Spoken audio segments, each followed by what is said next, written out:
up, mediums? Welcome to the special edition show of Keystroke Medium, the show for readers, writers, and everyone in between. I'm here with Richard Fox, and we're celebrating the launch of our new book, King of Sidonia. So, hey, Richard. Hey, Lauren. Thanks for having me back. Pleasure to be here. Yeah, and we've already got people in the chat. We've got Lou Holstein. Hello, Lou. He says hi to Richard in particular. Yeah, consistently, Christy's here. Joaquin Oliveira, Scott Moon, Jake Litson Slater, and Walt. We're all here. So welcome, everyone, and welcome to our podcast listeners, too. So today we are having a newbie writer. This is my debut novel, and we have a veteran writer here. So if you have any questions for the newbie author or for the veteran author about how to get started writing and publishing or about this book, go ahead and ask us anything. Pop in the chat and we'll get to it. And also we're going to be talking about Richard's Cydonia universe, where that came from, what it's all about. So if you have any questions about that or the Emperor Wars, go ahead and ask us. Ask away. All right. So first question is, a lot of the readers know you from the Ember Wars saga, which is huge and immense, and we love it. But what makes this series about Cydonia special and unique? Cydonia is not your standard military sci-fi grandiose battles and explosions. It was much, when I envisioned this, it was much more, let's take a smaller story of a girl who's told, hey, you're going to be the queen, and because of this decision, a bunch of assassins are going to try to go after you. For reasons wholly not your fault. And how does she deal with, one, the new responsibility of being told she's being queen, two, people are trying to kill her, and then it's a real coming of age story for Cosima and how she reacts to being put into this really awful situation. And then the next book, The King of Sidonia, it deals with the ramifications of what happens at the end of the Queen of Sidonia, because you get to the end of the Queen of Sidonia book, she makes a decision that really does great things for her planet. However, it helps the planet, but the relationship that she has to commit to, it really was not planned, was not meant to be, and came with a whole slew of issues. So really, it's the story of Cosima and her relationships, along with a fair bit of explosions and fighting with laser swords and killer robots, etc., etc. Just to keep it interesting. So that's the big difference. Where did the original idea come from?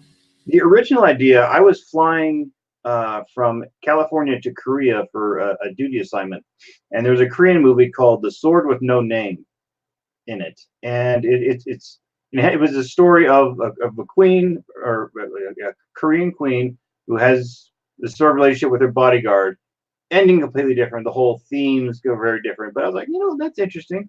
You have someone with a bodyguard, sort of story, not too original, but like, okay, let me change it up and how the relationship would work out. So we're not quite going Kevin Costner in this role, and with the Queen of Sidonia, but I just, I took that concept of Queen has relationship with a bodyguard, where to go with that, and then changed it a bit. So. That's funny that you mentioned you were interested in the Korean film. When I was writing King of Sidonia and getting into some of the side characters, I kept getting K-pop vibes, which I tried to bring into the romance. When we originally talked about the King of Sidonia, we talked about wanting to make it a rom-com, and K-pop films are huge on romantic comedies. Mm-hmm. So we had this idea of wanting to make a rom-com, set it in space, have a little romance, have adventure, kind of everything for every reader out there, something that a couple maybe could read together. How well do you think we accomplished that mission of making a rom-com? I think there's a lot of really good humor in there, and you had one scene that was done just really great with the haircut. I won't get into it further, but I was like, that was an excellent. There's some good laughs in there, but there's a good deal of humor in the King of Sidonia, more than the Queen, I think.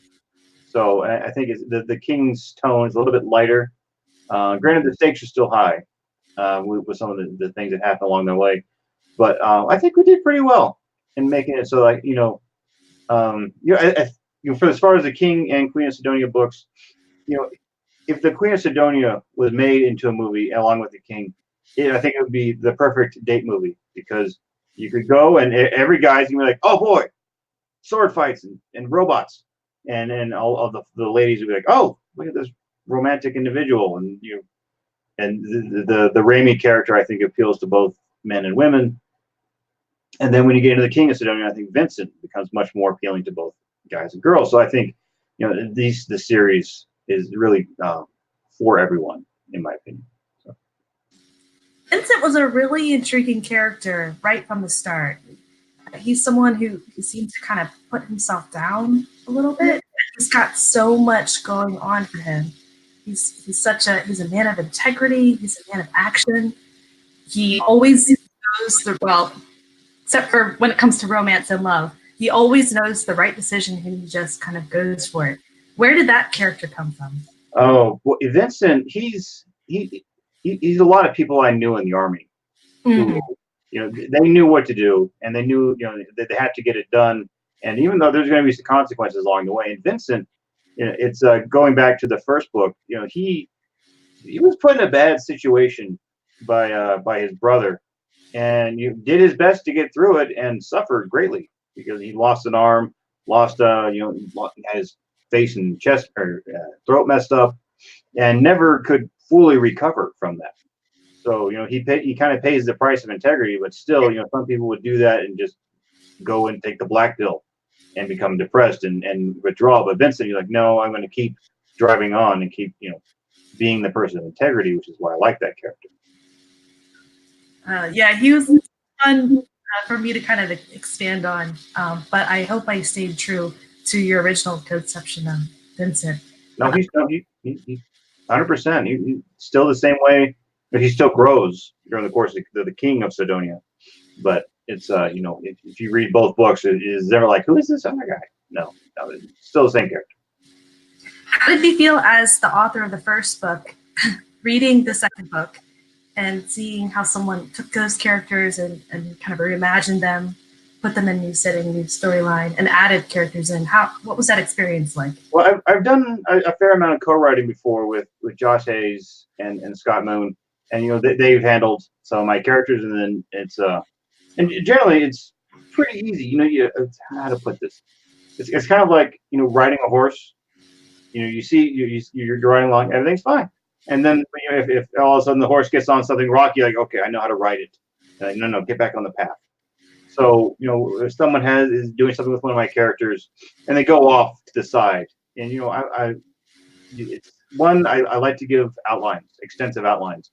So when it comes time if someone's going to do something really radical, if someone has that thought, they're just going to go off the outline. They'll come to me first and say, hey, I'm going to go off the outline. What do you think here? And I'll say, hold on, let's think about this. And then generally that if it's a good idea, we'll go with it, no problem. But if it's something that's not true to the character or messes up something else, then we can write the path there, and then we don't have that much of a problem. Which is why I like writing from outline, because you can solve a lot of issues before they even arrive. If people know where you're going, know how you're getting there. But if the muse strikes, well, then let's listen to the muse, and we can accept or reject. But if you don't have that roadmap, and all of a sudden it's like, well, Vincent opened a pancake house on the moon, and like, what? No, that didn't happen because we have an outline. So I don't know why he would open a pancake house. But think of that. Did you have any surprises in King of Sidonia? You came up with a character, Otis, and you told me about this, and I was like, Otis, tell me more. And then you explained it, like, okay, that works great. Keep going. So it was, that was a good addition there. I'm glad we had him. One of the things about writing a book over a long period of time, I don't know, 6 months long. We started writing it a year ago, but then the writing process was 6 months, is that you have a lot of time to kind of process what's going on in the scene and where it could go and sort through options. Otis is years old. Every time I get in an elevator that says Otis, I think about what would it be like if the elevator could talk? Like, what stories would the elevator tell? So that's where Otis came from. Okay, I got you. Yeah, it worked out really well for the story. Yeah. And then there are other new characters characters that are friends of the show that kind of made their way into the book. So if you are a friend of Keystroke Medium and you do happen to read this book, tell me who you find, tell me who you spot and see. I'd love to hear it and love to hear what you think about it. Yeah, I wrote one of my mentors, Russell Blake, into the first book as a tequila expert and art aficionado. So I cleared it with him before, and I'm like, everything in here is cool, and he's like, yes, it's fine. Go ahead. All right, okay. Awesome. So how did you meet Russell Blake? Just on Facebook, and he was kind enough back when I was writing not military sci-fi, I was writing military thrillers that weren't selling, and he was kind enough to let me kvetch or complain to him for a little bit, and then he said, have you thought about writing a different genre? Which, looking back, might have been his way of saying, you don't write military thrillers very well, something else. However, but when he said that, I mean, the light bulb goes off. Oh, I've loved Star Wars since before I could walk. Maybe I should do some military space opera. Okay, that worked out pretty well. So I've since been to visit him and brought him tequila of his choice. Oh, good. So he ended up in your book and ended up with tequila, so you got both. Oh, yeah. Now, you started Queen of Sidonia before Ember Wars. The Queen of Sidonia, I wrote the Ember War, and I did not know that was going to take off. And I just thought it was going to be like my other books. It would just go out there and, like dropping a stone in the lake. It makes this brief splash and gone forever. So I wrote the Ember War. Then I switched to write the Queen of Sidonia. And for some reason, published it under a pen name. And then the Ember War takes off. So I was like, oh my gosh, I got to concentrate on that. And then we wrote the sequel, so the sequels and everything else involved in the Ember War. And Russell, when I previously said, hey, I got this Ember War going, should I do something else or should I, follow on? He said, follow on with your success. And I was like, didn't listen and wrote the Queen of Sidonia. But not that I don't regret it. But however, I think the way the Ember War has played out, I wouldn't change anything because it's played out very well. So, but yeah. So I wrote the Queen of Sidonia right after the Ember War. Okay. And so that's when you got the Russell Blake advice? Well, it was during the period. So. And then you were going to write a sequel to Queen of Sidonia, and it kind of got put on pause. Yeah, because the Queen of Sidonia under the pen name had not sold well, and I'm looking at the Ember War like, this is paying my bills. I'm going to keep writing this. So, but then the thought was, okay, the Queen of Sidonia had ended a certain way that I wasn't quite happy with, and there was room for another story. Obviously, we've got the King of Sidonia now, and I thought, okay, I will come back to this at some point. I know how the next chapter was going to play out. It was all here in my head canon. So like, okay, I just keep that on the back burner, and then come to it when I can. So, and thankfully, I knew you could write, and I thought, well, this person can write. I like Lauren can help me deliver this story. So I approached you. We were like, let's do. I said, here, I'm thinking of doing the sequel to the Queen of Sidonia. Why don't you read it and tell me if you think you could, you were interested and you were interested. So I said, okay, here's the story I had planned. We spent a good, couple weeks, maybe a month or two working out the outline, and then boom, off the races. So, and a little interesting tidbit for everybody. When you get to the end of the King of Sidonia, there's like the very last part was originally the last part of the Queen of Sidonia. And right when I was getting ready to hit publish, I thought, you know what? If I put this in here, this little button, the story is complete. But you know what? It didn't quite feel right, just because of how Vincent and Casima's relationship was at the end of Queen of Sidonia. I said, let me take this out, and let me save that for when I come back to the story. It worked out pretty well. So yeah, I'm glad I did that. Yeah, and actually, when you first messaged me about the co-writing, that happened to be on my birthday. Oh, I did not know that. Okay. Yeah, and I was like, wow, this is the coolest birthday present ever. Neat. Okay. So that's how the Queen of Sidonia came about, along with the King of Sidonia. That's how it all came out. Yeah.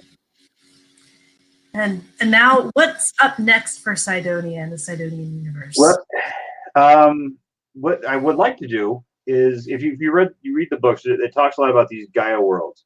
There's these 4 habitable planets in the same orbit around a star that's very far away.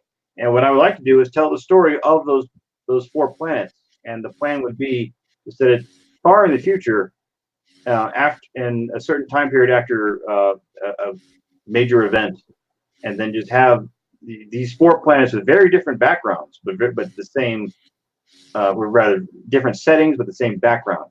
And then just kind of tell these 4 sci-fi stories, within the same universe, within the same solar system, and see how it play out. Like I would have Planet Tombstone, and Planet that has a real religious hold on it, and a planet set on Macau. If you know your gambling, because Macau is a city, a little kind of city-state within China that was set up by the Portuguese hundreds of years ago, ran by the Portuguese, very Portuguese influence to it, but surrounded by China.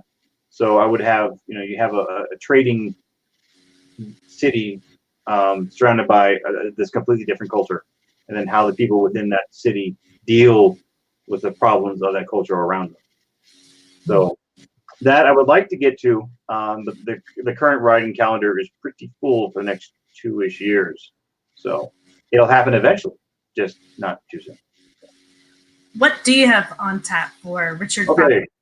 So right now I'm working on a co-authored novel with David Weber, set in his In Fury Born universe. It's a prequel story telling how Terrence Murphy becomes Emperor Murphy.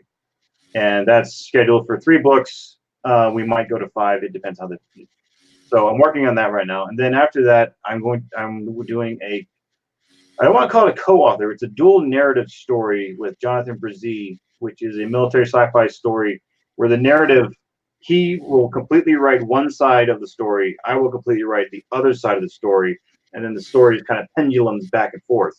It's, I don't know any people, and we're doing it in such a way that our voice will be very distinct. Good. And he just writes his half. All right, my half. We make sure everything gels. But if you're reading the book, you shouldn't have a problem going, which character is this? Rather, you'll know, okay, this style is so different. This is this one author. This style is different. Other author. So that's working, and I'm real excited about that. And that I think will be out in March is the plan. So, and then go ahead. Those 2 pieces, are the characters on the same team, or are they on opposite sides? No, they're military commanders on opposite side of a war trying to kill each other the entire time. Yes. So, yeah, they hate each other. These 2 characters are going to hate each other throughout the entire story. Excellent. So it's I don't know anything else quite like it. I mean, maybe somebody else out there knows. If you do, let me know, so I don't tread the same ground. But it's a little unique, and I think it's probably room for that kind of a story further on, where I think if you have 2 writers who know a genre well and want to write that kind of dueling narrative, people should keep doing it. It might be real interesting. So if you have your favorite military sci-fi author, you have what if him and him fight, and then okay then, hey, Josh Duzell, just throwing that name out there. Let's do a space battle thing. Okay, let's do a space battle. I think that might be kind of fun. Author versus author, not in an antagonistic way, but rather let's have the story go back and forth and kind of elevate it through synergy. You talked about earlier how important outlining is. Mm-hmm. I can see how outlining would be essential.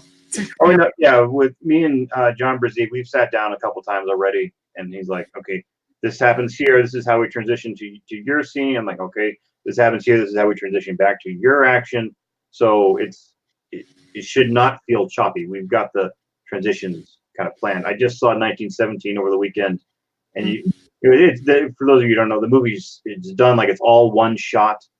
But if you're kind of paying attention, you can kind of tell where they stop the camera and then change the scenery. So it's we got a lot of those transition kind of moments planned in there. So it will make everything smooth is the plan. Last question on this, and then we'll go back to what's up for 2020.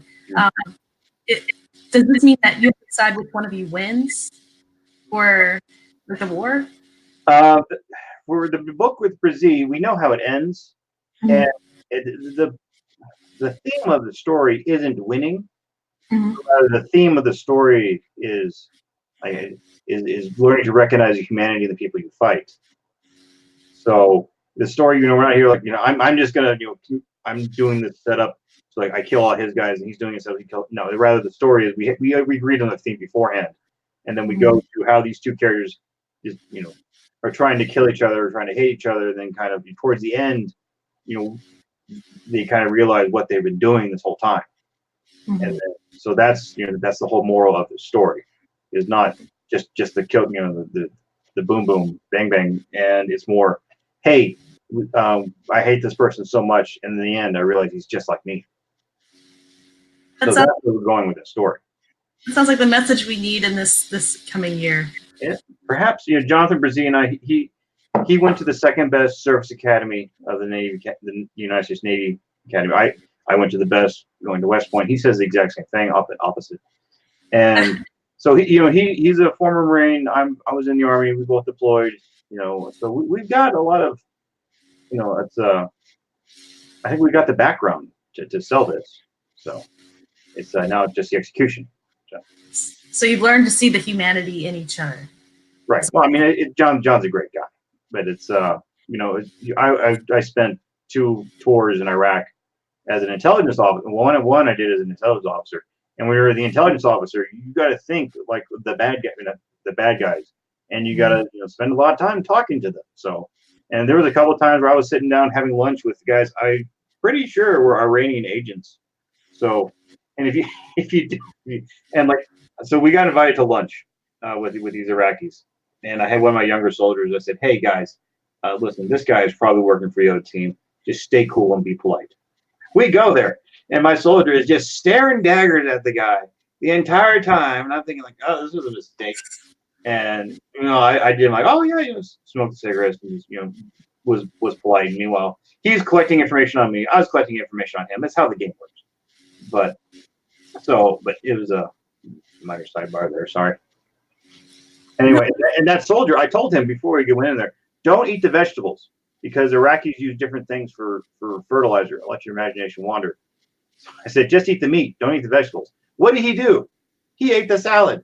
The next 3 days, he's sitting there on the cot going, because it was, food poisoning. And I'm just like, I told you. Anyway. Wow. Should have listened. Listened. Yeah. All right. So you got that book with Jonathan Brzee coming out in the spring. And then what's next? Then I will be doing a 3-book series that is sort of, I think, 1980s V meets Avatar. And it's an alien invasion story, but the humans are the alien invaders. So, and meanwhile, you have a team of human scientists who are trying to stop the invaders and help the aliens. It's going to be a lot of fun to write. And then the real exciting thing is the narrator for that series, who I'm not allowed to announce yet. But when the book comes out, I'll share that. So. And then after that, I'll be going back to the Ember War for the rest of the year. Okay, so a human invasion story. An alien planet. Oh, neat. Well, that's all I have as far as my prepared questions. We've got a lot of congratulations coming in. Hi, Rick. How you doing? Thank you, Bill. Checking out the book. Any questions, guys? Scott, how you doing? Joachim? See, Joachim, I see your name, and one of my favorite bands is Sabaton, and the guys from Sabaton, whose name is spelled the exact same way, but a lot of people pronounce it different. So I just pronounce it the way Joachim says his name. Facebook user, thank you. I appreciate it. Yeah. Always like to see Facebook user here. Yeah, I guess neither confirm nor deny your suspicions. So, and hold on. Thomas guesses that R.C. Bray is the narrator. We'll see. I can neither confirm nor deny. He's one of everyone's favorites. Yeah, Bob Bray does great work.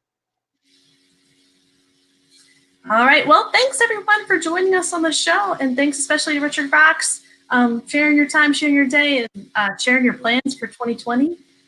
And this was an exciting book to write with you, and it was nice just sitting down and chat about it. And thanks everyone for joining us. Any last words? Lauren, great job on the King of Sidonia. You should be writing more. and you should be writing your own stuff, because the most important thing any writer can do is grow their own garden. So I sincerely hope that you have plans for your own stuff to come out. And other than that, everyone, thank you. And if you're interested, the Queen of Sidonia, book one, is free on Amazon right now. So head on over there and you can get your free copy. And the King of Sidonia is a buck off until next Monday. So thanks, everyone. I appreciate having me here, and thanks for the questions. All right. Thanks, guys. Have a good day.